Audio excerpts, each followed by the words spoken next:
Bayangin, uang 50.000 di tahun 2016 dapat membeli 8 porsi mie ayam. Dan sekarang, uang 50.000 cuma dapat 4 porsi mie ayam. Fenomena ini disebut dengan inflasi. Tapi Bang, kenapa harus ada inflasi? Karena jika dunia ini tanpa inflasi, maka seperti mesin yang tidak ada pelumasnya. Dan di video kali ini gue akan jelasin definisi inflasi. So, selamat datang di segmen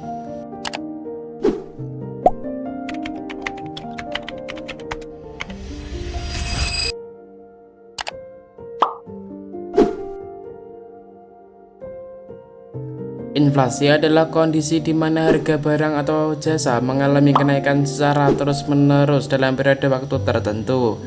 Dan inflasi itu harus ada, tapi gak boleh lebih dan gak boleh kurang. Karena kalau inflasi terlalu tinggi ataupun terlalu rendah, atau bahkan minus alias deflasi, akan berakibat kacau.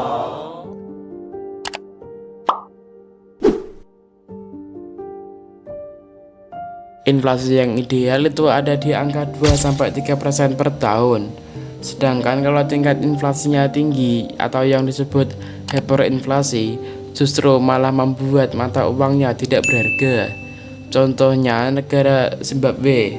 Pada tahun 2020 bulan Mei, negara Zimbabwe mengalami hyperinflasi dengan tingkat 784%.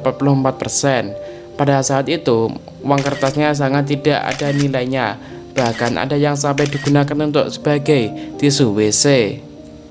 Bagaimana dengan deflasi? Deflasi juga pernah terjadi di negara Jepang. Pada tahun 2009 bulan Oktober, Jepang mengalami deflasi, yang mana semua harga barang dan jasa pada turun.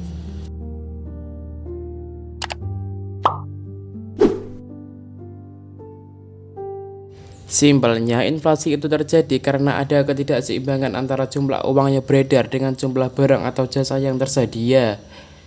Selain itu, inflasi juga disebabkan oleh permintaan dan penawaran. Contohnya, ketika hari raya sudah tiba, maka semakin banyak orang yang punya uang, entah itu dari THR dari tetangga, keluarga, atau dari Pak Bos. Lalu masyarakat semakin konsumtif. Karena semakin konsumtif, artinya permintaannya lagi tinggi banget. Sedangkan barang atau jasa yang tersedia relatif tetap stoknya, yang pada akhirnya terjadi kenaikan harga barang ataupun jasa. Contoh peristiwanya seperti harga sewa mobil yang semakin mahal, sewa iPhone yang semakin mahal, harga baju pun kadang ikut juga mahal.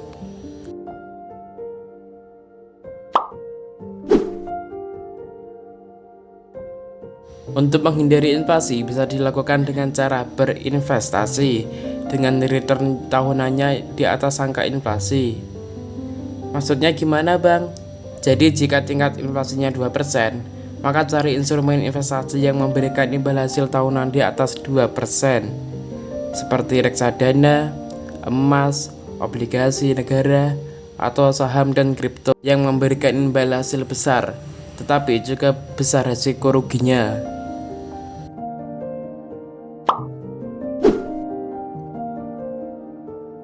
Terima kasih sudah menonton sampai detik ini.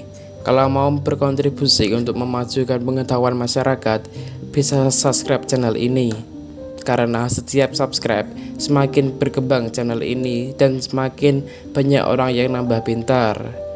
Like kalau suka, dislike kalau tidak suka. Terima kasih.